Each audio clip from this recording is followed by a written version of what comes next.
کیونکہ انسان دنیا میں آیا کس مقصد کے لیے؟ انسان دنیا میں آیا معرفت الہی کے لیے، اللہ کی پہچان کرنے کے لیے۔ انسان دنیا میں آیا اللہ کا عشق حاصل کرنے کے لیے۔ انسان دنیا میں آیا اس رب ذوالجلال کا دیدار حاصل کرنے کے لیے۔ اگر انسان کا دنیا میں آنے کا مقصد کوئی اور ہوتا تو اللہ رب العزت کسی کوئی اور بنیاد جو ہے وہ پیش کرتا، لیکن اللہ نے انسان کا دنیا میں آنے کا مقصد کیا رکھا کہ اس دنیا میں آ کر میری پہچان کرو۔ اگر جب تک تم کو میری پہچان نہیں ہوگی، میرا عشق حاصل نہیں ہوگا، میرا دیدار حاصل نہیں ہوگا، اس وقت تک تجھے کچھ بھی حاصل نہیں ہو سکتا۔ اب سوال یہ پیدا ہوتا ہے کہ اللہ کا عشق کیا ہے؟ اللہ کا عشق تو ایسی چیز ہے، لوگ کہتے ہیں کہ ہم اللہ کے بڑے عاشق ہیں۔ عشق تو اصل میں یہ شے ہے کہ العشق نار یحرق ما سوا اللہ۔ قبلہ علامہ صاحب جانتے ہیں کہ یہ حدیث آتی ہے، فرمایا کہ یہ عشق جو ہے وہ اللہ کے سوا ہر شے کو جلا کر راکھ کر دیا کرتا ہے۔ عشق جو ہے وہ اللہ کے سوا ہر شے کو جلا کر راکھ کر دیا کرتا ہے۔ تو پتہ یہ چلا کہ انسان دنیا، کلمے نے ہمیں کیا درس دیا کہ انسان دنیا میں آیا اللہ کی پہچان کرنے کے لیے، اللہ کی معرفت حاصل کرنے کے لیے، اللہ کا عشق حاصل کرنے کے لیے، اللہ کا دیدار حاصل کرنے کے لیے۔ جب تک انسان اس منزل پہ پورا نہیں اترے گا تو وہ اس وقت تک امتحان میں کامیاب نہیں ہو سکے گا۔ تو یہاں پر ایک بات نقطہ جو ہے وہ میں نے آپ کے سامنے رکھ دیا۔ اب یہاں پر یہ کلمے سے میں نے بات نکالی جس کا ہم ذکر کر رہے تھے۔ اب یہاں پر ایک بات آپ کے سامنے اور عرض کروں گا کہ سوال یہ پیدا ہوتا ہے کہ اللہ کی معرفت، اللہ کا دیدار، رب ذوالجلال کا عشق، خداوند لم یزل کی ذات بابرکات اس انسان کو کیسے حاصل ہو سکتی ہے؟ سوال یہ پیدا ہوتا ہے۔ ہر بندے کے دل میں خواہش ہے کہ مجھے اللہ کا دیدار نصیب ہو جائے۔ اللہ کا دیدار جو ہے وہ کیسے نصیب ہوگا؟ اگر آپ دوستوں کی اجازت ہو تو میں عرض کروں، اگر آپ تھوڑا سا ساتھ چلتے جائیں گے کیونکہ وقت بھی کم ہے، 10-15 منٹ کا وقت ہے، تو کوشش کروں گا کہ اسی 10-15 منٹ میں آپ کو اپنی ساری گفتگو کا نتیجہ بحث فکر جو ہے وہ پیش کر جاؤں آپ کے سامنے۔ تو اللہ کا دیدار، رب ذوالجلال کا عشق وہ کیسے حاصل ہو سکتا ہے؟ دراصل اللہ کا عشق اس وقت حاصل ہو سکتا ہے جب بندے کو نبی کا عشق حاصل ہو جائے۔ جب بندے کو نبی کا عشق حاصل ہو جائے اس وقت اس کو اللہ کا عشق جو ہے وہ حاصل ہو سکتا ہے۔ بندے کو اس وقت تک رب کا دیدار حاصل نہیں ہو سکتا جب تک اس کو نبی کا دیدار نصیب نہ ہو جائے۔ بندے کو اس وقت تک معرفت الہی نہیں حاصل ہو سکتی جب تک اس کو نبی کی زیارت نصیب نہ ہو جائے، کیونکہ حضور علیہ الصلوۃ والتسلیم نے فرمایا کہ من رآنی فقد رال حق۔ اگر کسی شخص کے ذہن میں یہ سوال پیدا ہو کہ بھی پیر صاحب نے یہ بات کر دی کہ جب تک نبی کا دیدار حاصل نہ ہو، حضور کی زیارت نصیب نہ ہو، اس وقت تک اللہ کا دیدار نصیب نہیں ہو سکتا، تو یہ کہاں سے بات نکال لی؟ تو میں نے یہ حضور نبی کریم علیہ الصلوۃ والتسلیم کی حدیث مبارکہ آپ کے سامنے پیش کی۔ حضور نے فرمایا من رآنی فقد رأى الحق، فرمایا جس نے مجھ کو دیکھا، توجہ ہے سب، جس نے مجھ کو دیکھا اس نے حق کو دیکھا، تو جس نے مجھ کو دیکھا اس نے اللہ کو دیکھا۔ یہ حضور نے خود فرمایا۔ تو اہل نظر، اہل ذوق والے نے جب یہ سنا تو عشق کی نگاہ سے پہلے اس نے عقل کی نگاہ سے نبی کو دیکھا، جب اس نے پھر عشق کی نگاہ سے نبی کو دیکھا تو دیکھ کر اس نے کیا کہا کہ یا رسول اللہ سبھی پاکیزگی قربان تجھ پہ، تو بن کے ایسا طاہر آ گیا ہے۔ آواز نہیں آئی گئی؟ کیا کہا کہ یا رسول اللہ سبھی پاکیزگی قربان تجھ پہ، تو بن کے ایسا طاہر آ گیا ہے، اور یا رسول اللہ جو تجھ کو دیکھ لے وہ منہ سے بولے خدا پردے سے باہر آ گیا ہے، جو تجھ کو دیکھ لے وہ منہ سے بولے خدا پردے سے باہر آ گیا ہے۔ تو جو نظر والا ہوتا ہے وہ کہتا ہے کہ نبی کا ذکر ہے، آواز نہیں آئی گئی، جو کہتے ہیں بس اللہ اللہ کیا کرو، لیکن نظر والے کہتے ہیں، وہ کہتے ہیں اللہ اللہ کیے جانے سے اللہ نہ ملے، کملی والے ہی اللہ سے ملا دیا کرتے ہیں۔ کیا کہا کہ نبی کا ذکر ہے، خدا کا ذکر ہے، نبی کا ذکر ہے، خدا کا ذکر ہے، اور نبی کی بات ہی خدا کی بات ہے، نبی کا ذکر ہے، خدا کا ذکر ہے، نبی کی بات ہی خدا کی بات ہے، نبی کا ذکر ہے۔ آواز نہیں آئی کوئی؟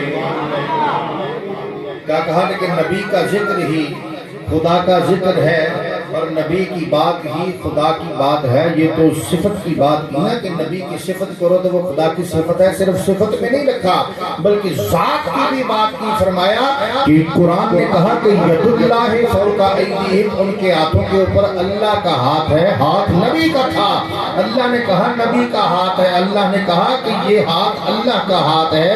تو نظر والے، ذوق والے، عشق والے نے کہا کہ ید اللہ کہہ دیا،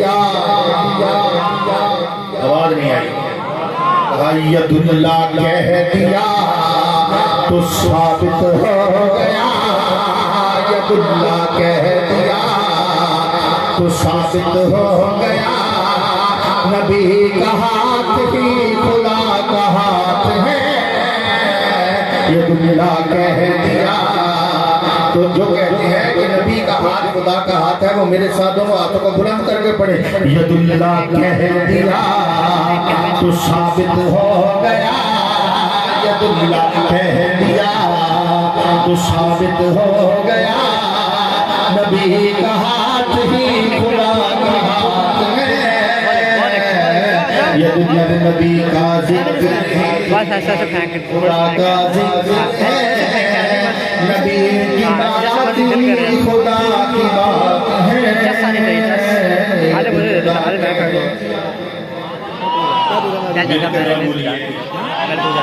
یہ بات کچھ جیسے اللہ کا دیدار، اللہ کی معرفت، اللہ کا عشق، اللہ کی رضا بندے کو اس وقت تک نصیب نہیں ہو سکتی جب تک بندے کو نبی کا دیدار نصیب نہ ہو جائے، جب تک حضور کی معرفت نہ حاصل ہو جائے، جب تک عشق رسول نہ حاصل ہو جائے، اس وقت تک اللہ کا دیدار نصیب نہیں ہو سکتا۔ یہ بات جو میں نے آپ کے سامنے کہی یہ قابل ذکر ہے، قابل غور ہے، کیونکہ میں نے ایسے لوگوں کو بھی دیکھا ہے جو کہتے ہیں کہ ہم نے، ایسے لوگ بھی دیکھیں جو کہتے ہیں کہ بس مکہ شریف جائیں، اپنی حاضری دیں، مدینے جانے کی کیا ضرورت ہے، حالانکہ مدینے والا ہی اللہ سے ملانے کا ذریعہ ہے۔ کہ کوئی عاشق تھا، کوئی شخص تھا، اس کے دل میں یہ خیال آیا، اس نے کہا کہ بیت اللہ شریف کی زیارت کرنی چاہیے، اللہ کے گھر کی زیارت کرنی چاہیے۔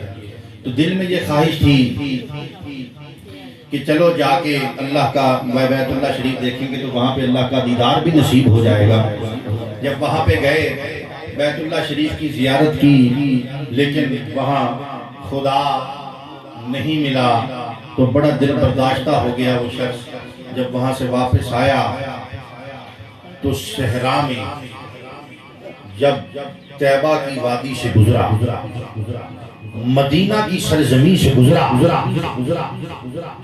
تو کملی والی سرکار مدینہ میں تشریف رکھتے ہیں، تو دیکھا کہ ایک شخص بڑی مایوسی کے عالم میں چلا جا رہا ہے۔ پوچھا کہ بھئی تم کو کیا ہوا؟ اس نے کہا جی حضور میرے دل میں خدا دیکھنے کی خواہش تھی، کعبے میں بھی گیا، وہاں پہ جا کے دل میں یہ خیال تھا کہ اللہ کا جلوہ نصیب ہو جائے گا، لیکن نہیں ہوا۔ تو شاعر نے اس منظر کو ایک بڑے عظیم طریقے سے لکھا اور پوری ایسی عکاسی کر دی۔ کہا کہ کعبے میں جو شخص کہتا ہے کہ کعبے میں جا کے میں نے نوافل کیے ادا، کعبے میں جا کے میں نے نوافل کیے ادا، لیکن وہاں خدا نہ ملا اس کا کچھ پتا۔ کعبے میں جا کے میں نے نوافل کیے ادا، لیکن وہاں خدا نہ ملا اس کا کچھ پتا۔ تو پھر کیا ہوا کہ کعبے سے واپسی تھی، کعبے سے واپسی تھی کہ صحرا میں ایک جگہ کہ یکسر ایک حسین ہستی سے، کملی والے سے ہوا میرا رابطہ۔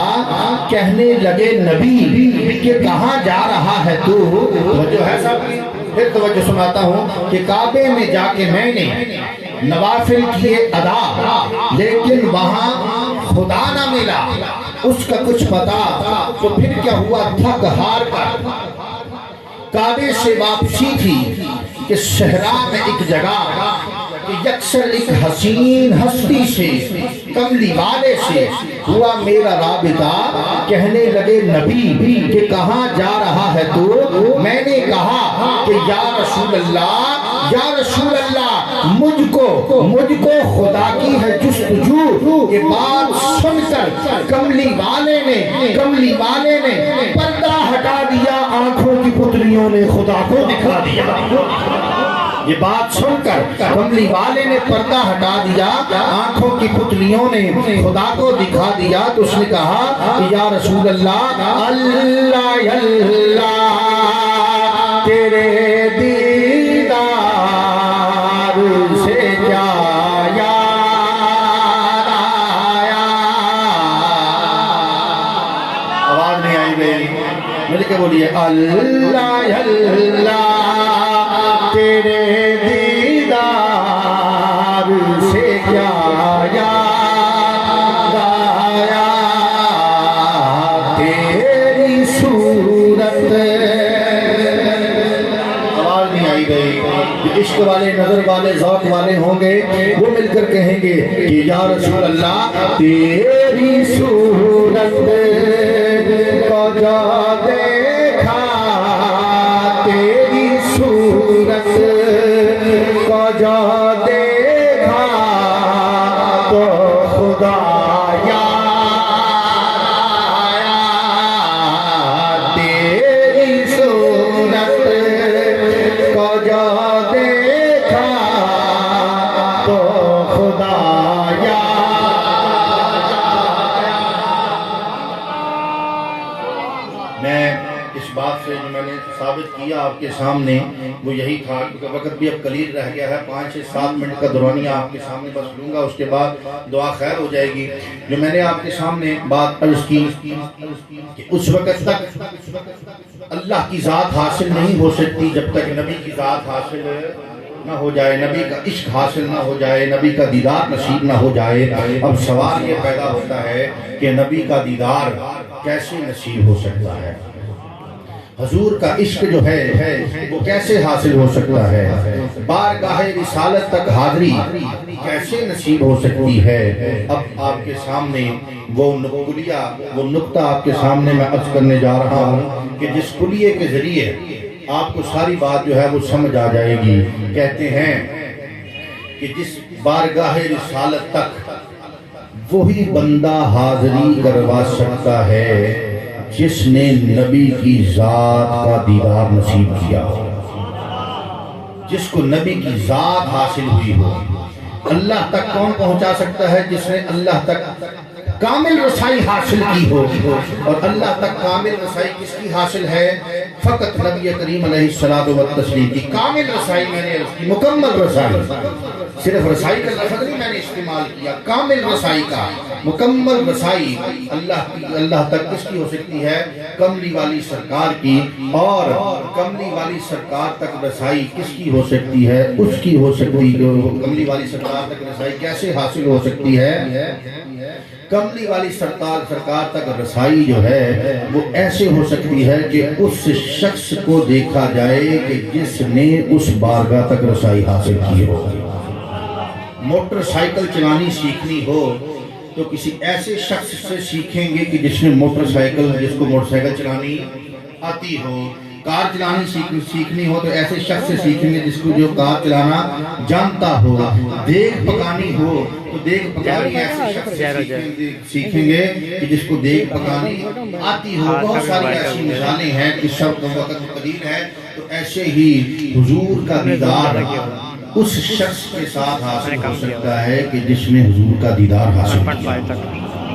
وہ کون لوگ ہوتے ہیں؟ وہ ہوتے ہیں فقیر لوگ، درویش، صوفیاء، اولیاء، اتقیاء، اصفیاء، جن کا اللہ نے قرآن میں ذکر کیا کہ ان اولیاء اللہ لا خوف علیہم ولا ہم یحزنون، یہ فرمایا کہ اللہ کے ولی جو ہے نہ ان کو خوف ہوتا ہے نہ ان کو کسی قسم کا کوئی غم ہوتا ہے۔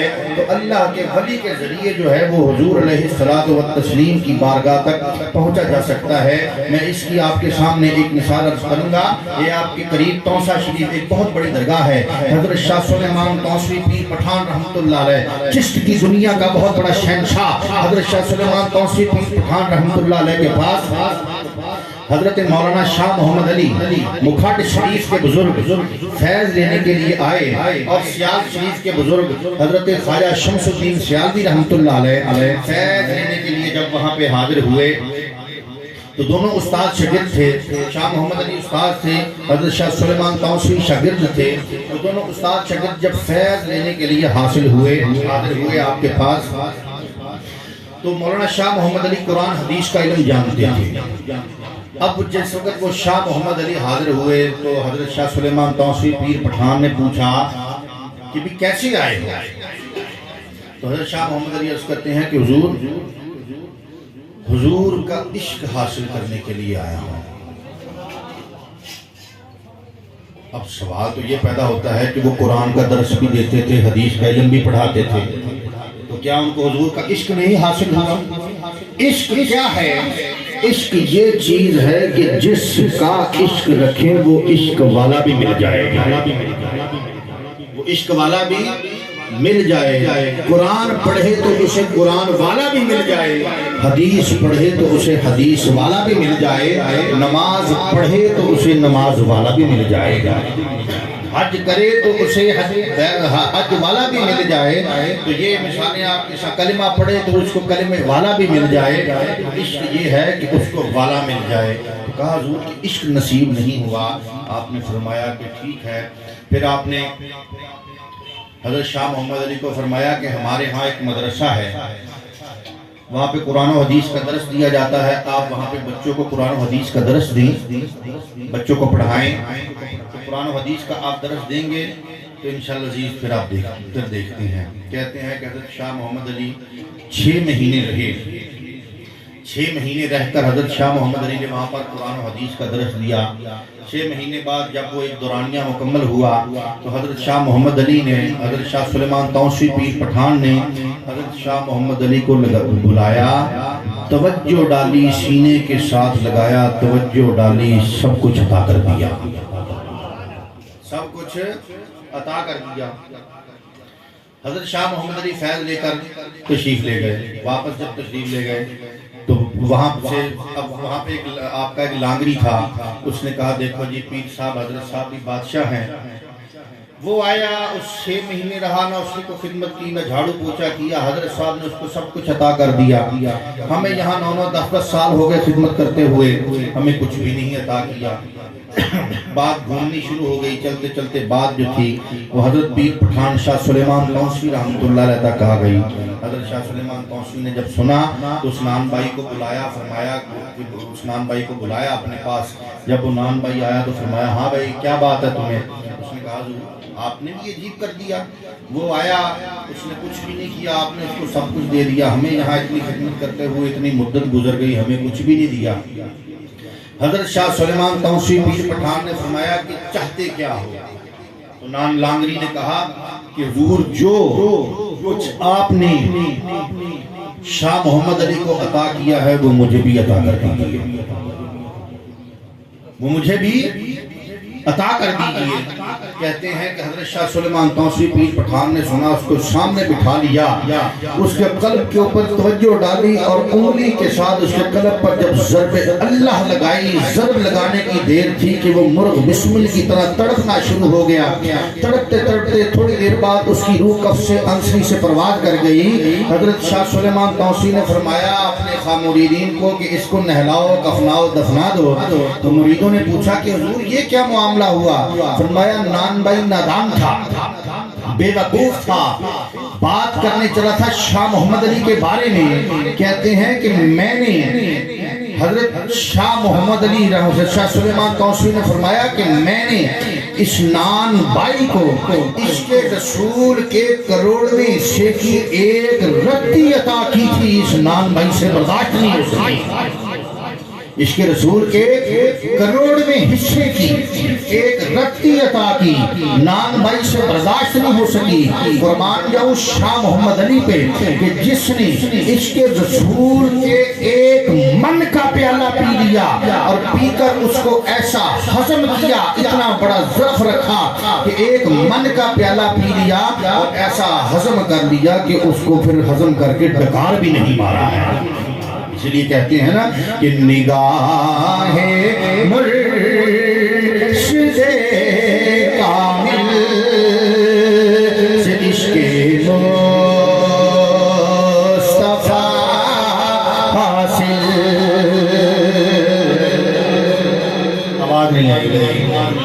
نگاہ مرشد کامل سے عشق مصطفیٰ حاصل اور خدا کا قرب دیتی ہے محبت پیر خانے کی. نگاہ مرشد کامل سے ہے عشق مصطفیٰ حاصل، خدا کا قرب دیتی ہے محبت پیر خانے کی. دوستو اللہ تک پہنچنے کا ذریعہ نبی کریم علیہ الصلوۃ والتسلیم کی ذات بابرکات ہے، اور حضور علیہ الصلوۃ والتسلیم کی ذات بابرکات تک پہنچنے کا ذریعہ وہ صوفیاء، وہ درویش، وہ اللہ والے لوگ ہیں کہ جنہوں نے اللہ کی بارگاہ میں یہ زیارت جو ہے، یہ مقام جو ہے وہ حاصل کیا ہے. دوستو یہ ہمارے نقیبی بھائی بیٹھے ہیں، خواجہ نقیب اللہ سرکار کے جو متوسلین ہیں، یہ بھی اس چیز کو بخوبی سمجھتے ہیں. جو نسبت والے ہیں وہ بھی بخوبی سمجھتے ہیں. اللہ رب العزت ہم سب کو جو ہے وسیلے والا بنائے اور اس بات کو سمجھنے کی توفیق عطا فرمائے اور ہم سب کے اوپر کرم نوازی فرمائے. وما علینا بالبلاغ المبین. قبولیت کا وقت ہے، دعا کریں گے اور اس کے بعد جو ہے پھر افطاری کا سامان آپ کے سامنے رکھا جائے گا. ایک منٹ ہے جو اس کا ساتھ دعا ہو لیں جو کچھ نہیں پاجی نہیں چل رہے، اس کے لیے کھا کے جاؤں گے. اللہم صلی علی سیدنا و مولانا محمد و علی آل سیدنا و مولانا محمد مبارک وسلم وصلی علیہ. الہ العالمین جو کلمہ کلام اس پاک محفل میں پڑھا گیا قبول و منظور فرما. جو موقع تمام اہتمام انتظام انسلام دوستوں کی حاضری قبول و منظور فرما. الہ العالمین سب منظور شدہ کا ثواب حضور نبی کریم صلی اللہ علیہ وآلہ وسلم کی بارگاہ میں پیش کر کے اس کا ثواب پیش کرتے ہیں. 1,24,000 کم بیش انبیاء علیہ السلام کی رواہ قدسیہ کو ثواب، شہادہ معصوم دوازدہ امام شہدائے کربلا کی رواہ قدسیہ کو ثواب، شہیدین صدیقین صابرین مقربین کی رواہ کو ثواب، سیدنا شیخ عبدالقادر جیلانی غوث سمدانی محبوب سبحانی کی روح کو ثواب، سیدنا حضرت خواجہ معین الدین چشتی میری شریف رحمۃ اللہ علیہ کے ثواب، سیدنا حضرت خواجہ بابا فرید الدین مسعود بن شکر پاک پتری رحمۃ اللہ علیہ کے ثواب، مخدوم بادشاہ و جہاں علاؤالدین علی احمد صاحب کجلی رحمۃ اللہ علیہ کے ثواب، آفتاب خاندان چشتیہ صابریہ شیخ شمس الدین ترکمانی پتی رحمۃ اللہ علیہ کے ثواب، مجدد خاندان چشتیہ صابریہ شیخ عبدالقدوس گنگوہی رحمۃ اللہ علیہ کے ثواب، پیر محمد ناظم شاہ سنوری رحمۃ اللہ علیہ کے ثواب، سلطان العارفین قطب الصالحین پیر روشن ضمیر پیر سید محمد حسین شاہ گیلانی چشتی صابری تاج ولی سرکار رحمۃ اللہ علیہ کے ثواب، نائب غوث اعظم علامہ پیر سید دلشاد حسین شاہ گیلانی چشتی صابری تاج ولی سرکار رحمۃ اللہ علیہ کے ثواب، چشتیاں نقشبندیاں نقشبندیاں قلندیاں قادریاں سور برجیوں کے روا کے ثواب، کل اولیاء اللہ کے رحمت علیہ مجمعین کے روا کے ثواب، جملہ مسلمین عثمان مومنین مومنہ صالحین صالحات کے روا کے ثواب، بالخصوص میاں شوکت صاحب اور میاں سعادت صاحب کے دادا جی میاں غلام محمد صاحب چشتی صابری رحمۃ اللہ علیہ کے ثواب، میاں نذیر احمد صاحب چشتی صابری رحمۃ اللہ علیہ کے ثواب، اور میاں شوکت صاحب میاں سعادت صاحب کی والدہ محترمہ کو مولا کریم اس کا ثواب عطا فرما، اور جو بھی اس محفل میں بیٹھے ہیں مولا کریم ان کے بڑے پیارے رخصت ہو گئے ہیں، مولا سب کے اوپر اپنا فضل و کرم فرما، صلی اللہ تعالی علی النبی الکریم وعلی آلہ واصحابہ اجمعین برحمتک یا ارحم الراحمین بحق لا الہ الا محمد رسول اللہ۔ صفیں بنا لیں، لائنیں ذرا سیدھی کر لیں تاکہ آپ کو وہ سفرے جو ہے بچھا دیں افطاری ہو۔